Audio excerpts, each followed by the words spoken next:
7 times I married the same man. And 7 times, for the sake of his one true love, my husband divorced me.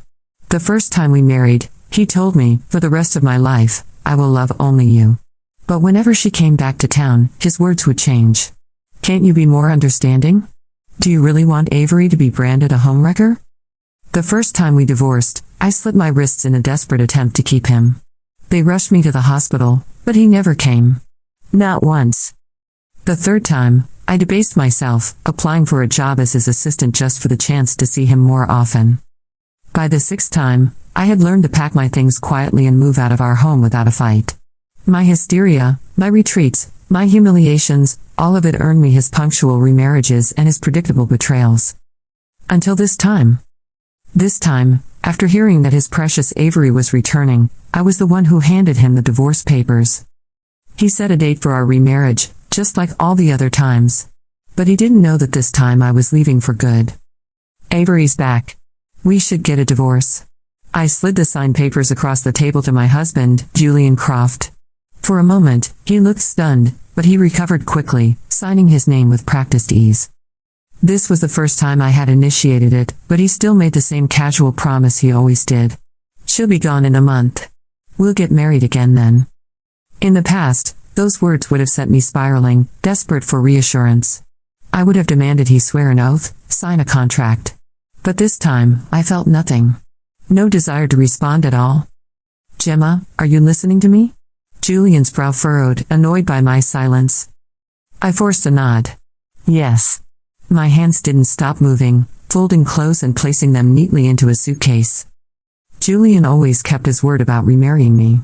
He was known in his industry for his integrity. That much was certain. It was almost as if we weren't husband and wife, but 2 parties in a contract, periodically terminating and renewing our agreement. The marriage and divorce certificates were just paperwork. 2 a year.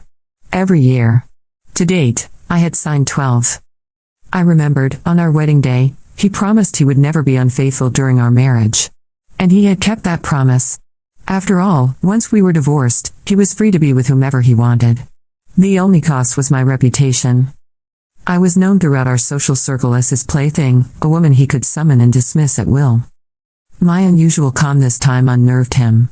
The memory of my past hysterics, of the times I had hurt myself, was still vivid in his mind. He watched me pack faster and more efficiently than ever before and said, a little defensively, I can be the one to move out this time. The snap of my suitcase latch cut him off. Already arranged it with my friend. I'll stay with her for a few days. A flicker of recognition crossed Julian's face, and his expression soured. Don't tell me you're playing hard to get again. Are you going to sneak into the company disguised as an assistant to watch me? Gemma, can't you get a life? Are you really that incapable of living without a man? I understood his subtext perfectly. He just didn't want me showing up at his office and disturbing his precious time with Avery. She was only in town for a short while, after all, and he wanted her by his side in her role as his special assistant.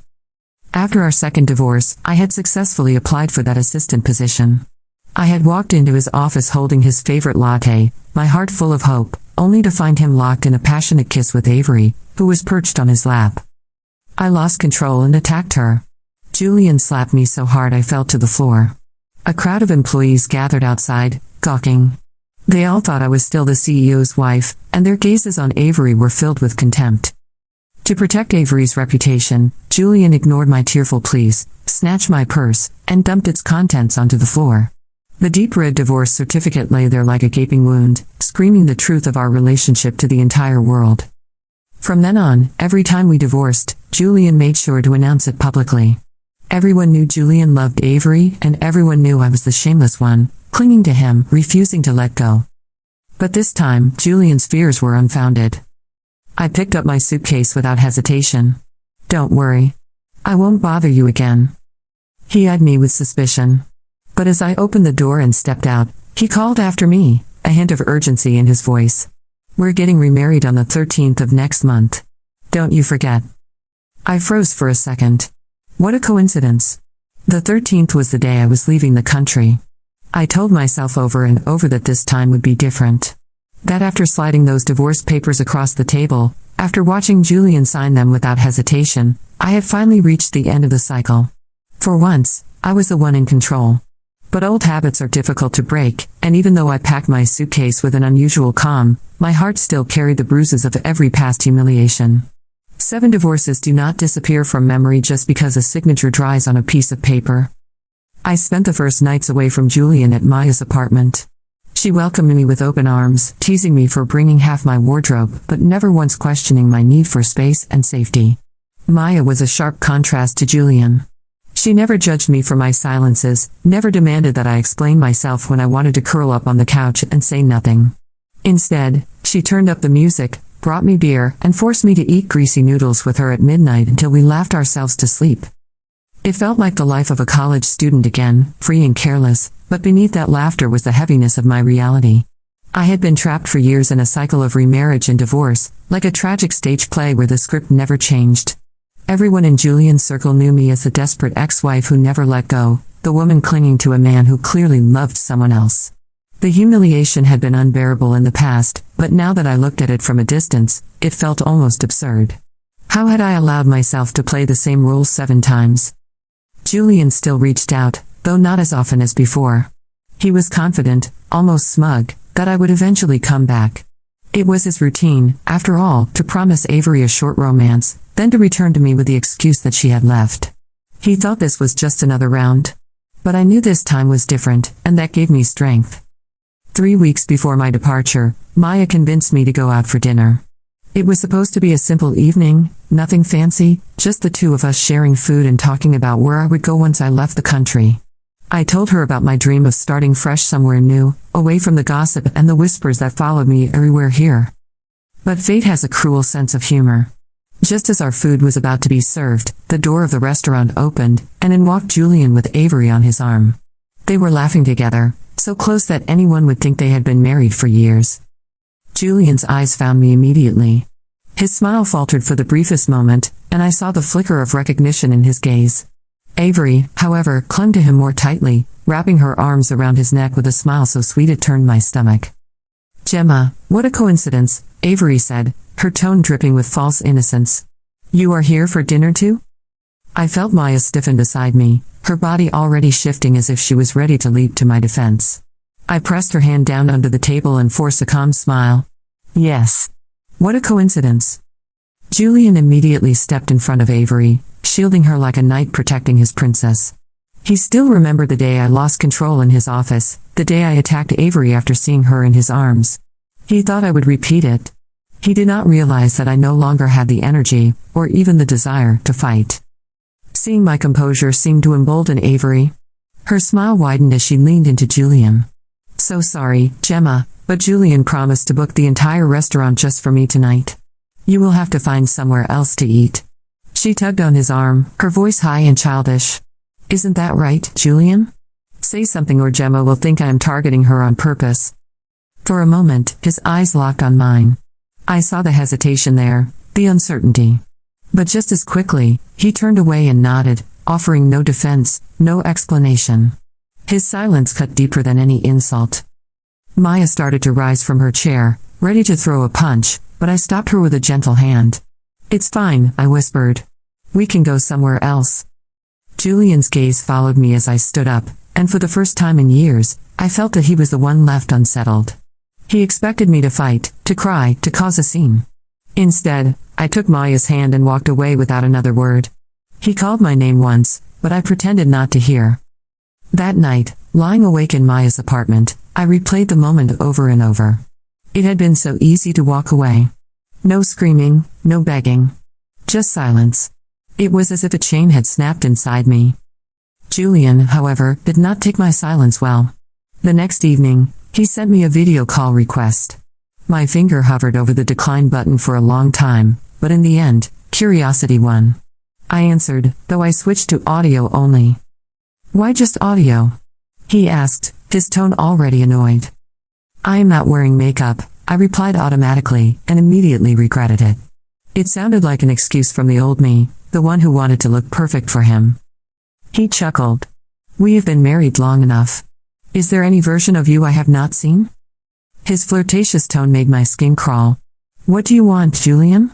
I asked coldly. He paused, then sighed. "HR told me you resigned." I did. Silence stretched between us. He tried to make a joke about me choosing to be an assistant when I could have been a CEO's wife, but it fell flat. Finally, he muttered, "I'm sorry. I was just worried that if we stayed married, people would gossip about Avery." I nearly laughed. So I should be the one to become the laughingstock? To carry all the shame so she can smile in peace? He tried to backtrack, but I was already done.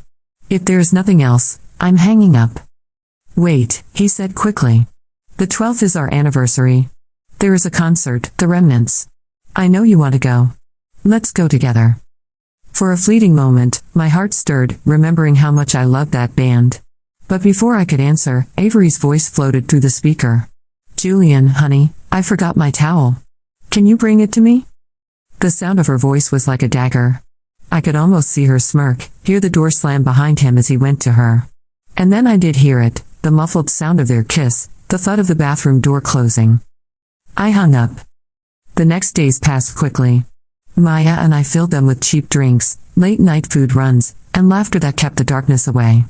I stopped tracking Julian's movements, stopped checking his social media, stopped caring where Avery was or what she was doing. But Julian was not ready to let go. Rumors spread that he and Avery had fought at a gala, that he stormed out and left her humiliated.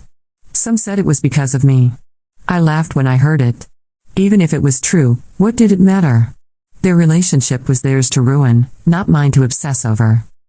The night before I was set to leave the country, Julian called again. His voice was different this time, desperate. "I have the tickets. Let's meet tonight, okay?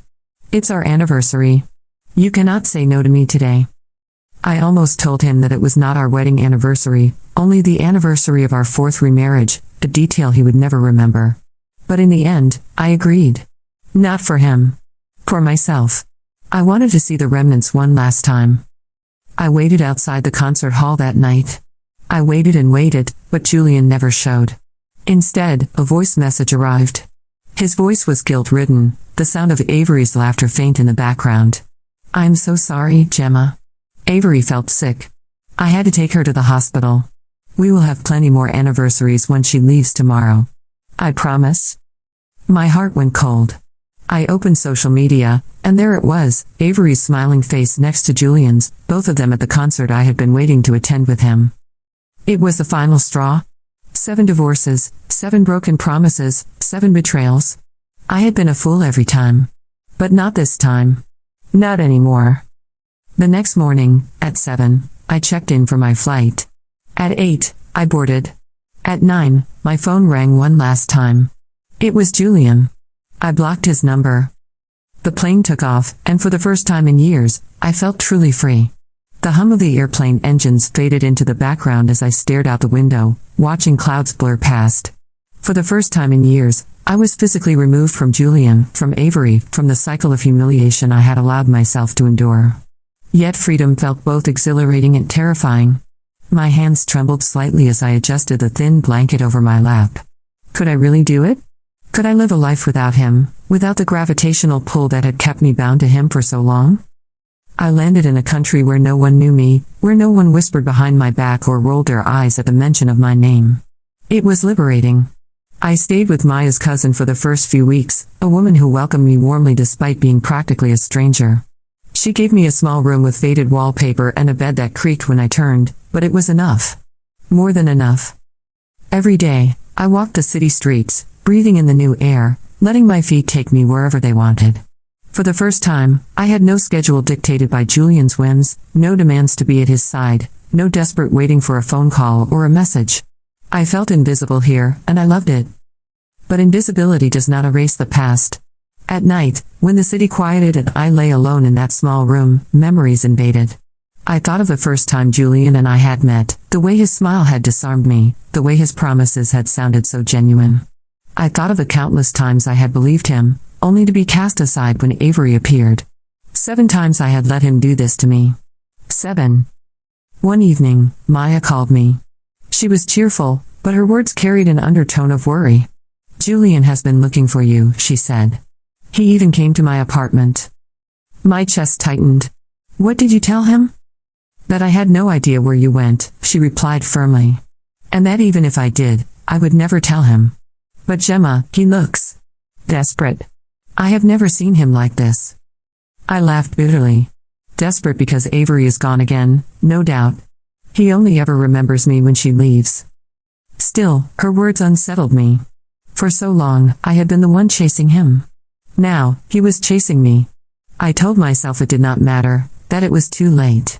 But the seed of doubt was planted, and it grew quietly in the corners of my mind. Days turned into weeks. I found a job at a small cafe. The pay was modest, but the routine grounded me.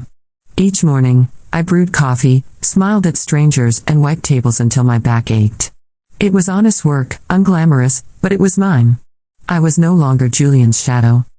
Then, one afternoon, as I stepped out of the cafe with a tray of dirty cups, I froze. Across the street, leaning casually against a car, was Julian. My heart dropped to my stomach. He had found me. He looked almost the same as always, impeccably dressed, but his eyes were different. Tired. Hollow. He crossed the street with long strides, and before I could retreat inside, he was standing in front of me.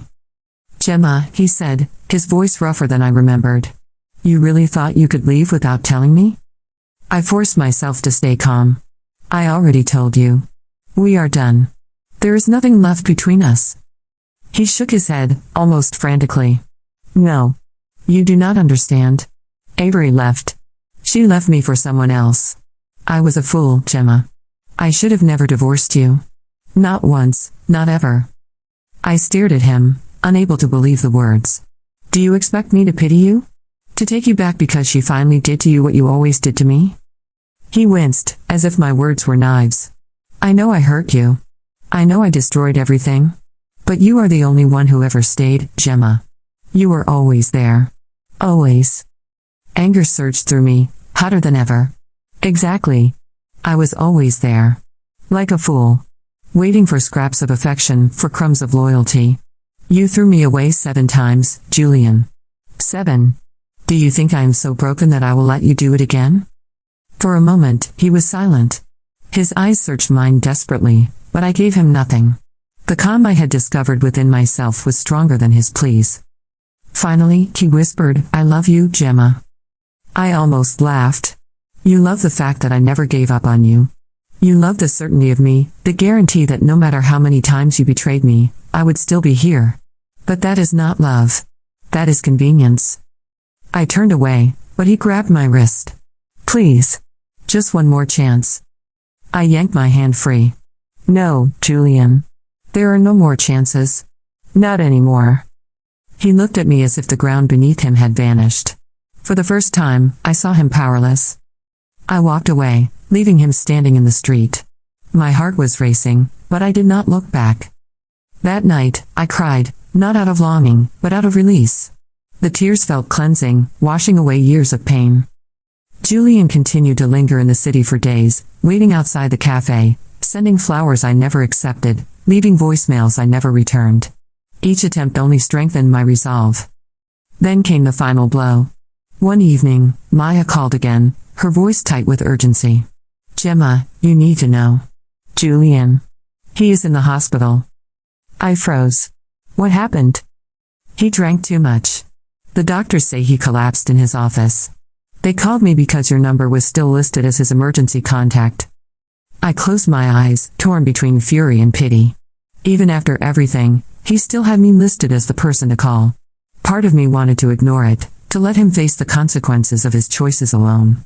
But another part, the part that still remembered the man I had once loved, could not turn away.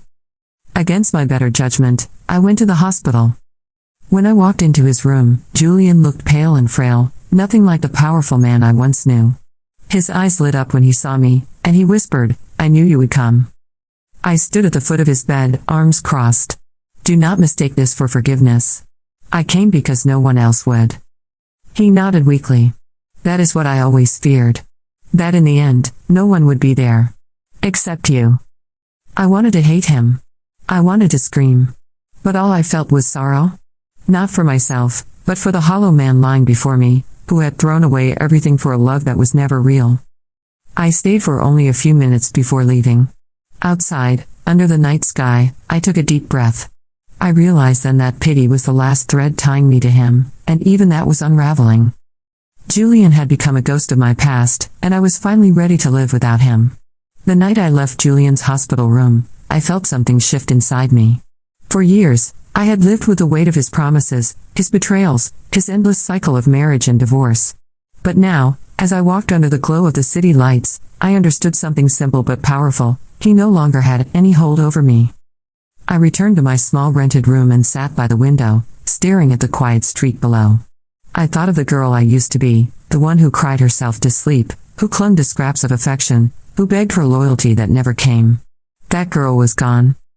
The days that followed confirmed what I already knew.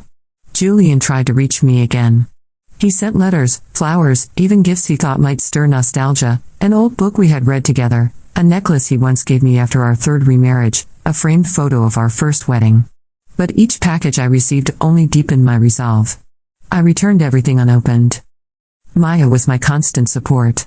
She cheered when I tore up his letters, laughed when I deleted his voicemails, and reminded me that every refusal was a victory. "You are finally free, Gemma," she said one night as we clinked glasses. "Do not waste that freedom." And I didn't. I threw myself into building a new life. The cafe job was only the beginning. I enrolled in evening classes, learning skills I had once abandoned when Julian decided I should focus solely on being his wife. I worked long hours, studied late, and discovered a strength I never believed I had. Slowly, the shadows of my past began to fade. But Julian was not ready to let go. Months later, he showed up again, this time thinner, older, his confidence worn down to a fragile shell. He waited outside my apartment one evening, his eyes pleading. "Gemma," he said softly. "I do not want Avery. I do not want anyone else. I want you. Only you." His words might once have set my heart racing.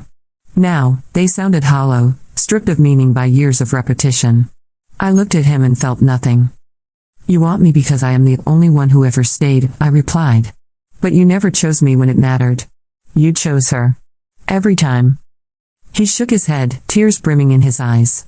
"I was blind. Foolish. I see it now." I sighed. "Julian, you do not get to break me 7 times and then ask me to put you back together. That is not love. That is selfishness." His face crumpled, but I turned away. For the first time, I left him standing there without even a trace of hesitation. That night, I realized the truth. My story with Julian had already ended. The chapter was closed, not because he said so, not because Avery left, but because I finally chose myself. As the seasons changed, so did I. My classes turned into opportunities. I was offered a managerial role at the cafe, then later a position at a larger company that valued my dedication and resilience. I moved into a better apartment, decorated with colors I loved, not the sterile elegance Julian once demanded. On my wall, I placed a calendar marked with important dates, not anniversaries of marriages and divorces, but milestones of my new life. The day I passed my first exam. The day I signed the lease for my new apartment. The day Maya and I took a spontaneous trip to the coast and watched the sunrise over the ocean. Each mark was a reminder, my life was mine now. Julian's attempts grew weaker with time. Another bouquet left at my doorstep, another message ignored. Eventually, the flowers stopped coming, the calls ceased. He faded into the background like a ghost who no longer had the power to haunt me. One evening, Maya asked me if I ever regretted it. "Regret what?" I asked. "Leaving him. Walking away from the life you thought you wanted." I thought about it carefully. "No," I said at last. "I regret staying as long as I did. But not leaving. Never leaving." And it was true. The final test of my resolve came unexpectedly. Almost a year after I left, I received an invitation to a gala in my new city. It was a networking event for professionals, something my company encouraged me to attend. I almost declined, but Maya convinced me to go. "It is time people see you as who you are now," she said. I wore a simple black dress, elegant but not extravagant. As I stepped into the grand hall, I felt a wave of confidence wash over me. I was not Julian's ex-wife here. I was Gemma, independent, accomplished, whole. And then, across the room, I saw him. Julian. He looked older, his once polished demeanor dulled by fatigue. His eyes widened when he saw me, and for a moment, the crowded room seemed to fall silent. He began to walk toward me, but before he could reach me, someone else approached. It was a colleague from my company, smiling warmly. "Gemma, there you are. I want to introduce you to some investors." I turned to follow, but not before glancing once more at Julian. Our eyes met. His lips parted as if to speak, but no words came. For the first time, I did not feel pain or anger. Only closure. I smiled politely, nodded, and then walked away. That was the last time I ever saw him. Months later, sitting on my balcony as the sun dipped below the horizon, I reflected on everything I had endured. 7 marriages. 7 divorces. 7 betrayals. Each one had left scars, but each scar told a story of survival. I was no longer the woman who begged for love, who clung to promises broken before they were even spoken. I was someone new. Someone stronger. And as the night settled over the city, I whispered to myself, "This time, I am free."